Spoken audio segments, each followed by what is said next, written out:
As we look at the rhythm patterns and strums that we'll use for the song Our God, we'll see that it's pretty consistent through the song with these eighth note down strums. And that's going to carry this driving rhythmic feel of it.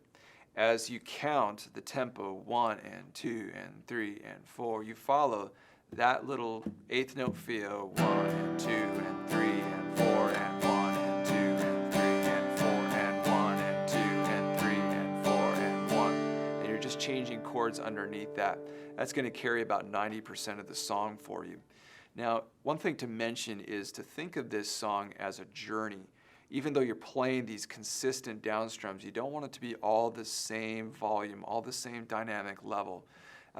Give it a sense of lightness on the intro and the verses, get bigger on the choruses, bigger on that bridge, and then for that last final chorus, and you'll have some variation that lends itself to a good musical feel, all right?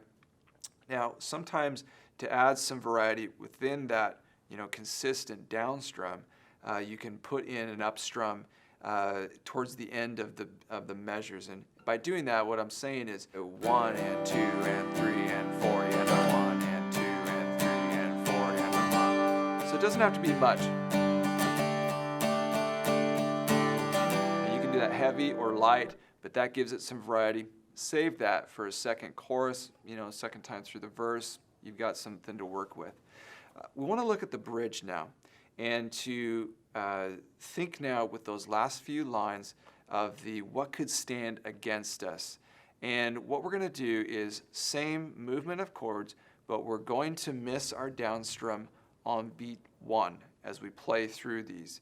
And this gives it the rhythmic feel. All right, so I'm going to play through the last 2 lines of the chorus, and if our God is for us, and I'll sing to that and jump in with the counting so we can hear where we miss that first beat of the measures to create this sound, all right?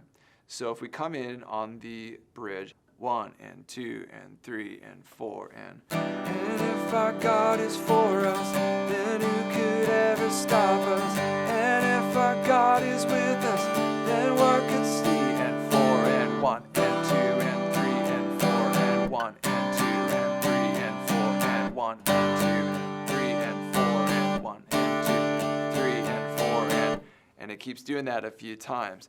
You get the idea. You're just pulling out that one down strum on the beat 1 in there, okay?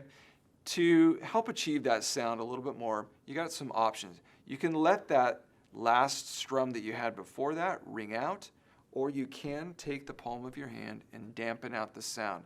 Listen to the 2 variations of that as I play this last D chord going into the E minor of these hits.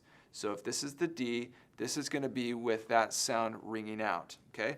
So 1 and 2 and 3 and 4 and 1 and 2 and 3 and 4 and 1 and 2 and 3 and 4 and 1 and 2 and 3 and 4 and, okay? Now, if you were to dampen that sound with your hand, and I would do this more maybe in a band situation where the sound is going to not just be completely dead, this is what it would sound like to kind of dampen out that sound a little bit. So here's the last D, 1 and 2 and 3 and 4 and 1 and 2 and 3 and 4 and 1 and 2 and 3 and 4 and 1 and 2 and 3 and 4 and 1. Okay, there you go. There's some variations. Now, when you get into that second chorus, third chorus, maybe after the bridge, if it's a big sound, you could fill in a bit more of the beat and add a little more of the upstrokes that we kind of looked at. And that really is the peak and pinnacle of the dynamic of the song. And then at the very end, if you're going to do what we'd call maybe a down or light chorus at the end, just simple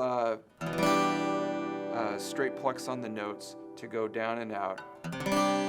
Wash over the strings like that, on tempo, on time, and it's more vocally driven, and you're good to go.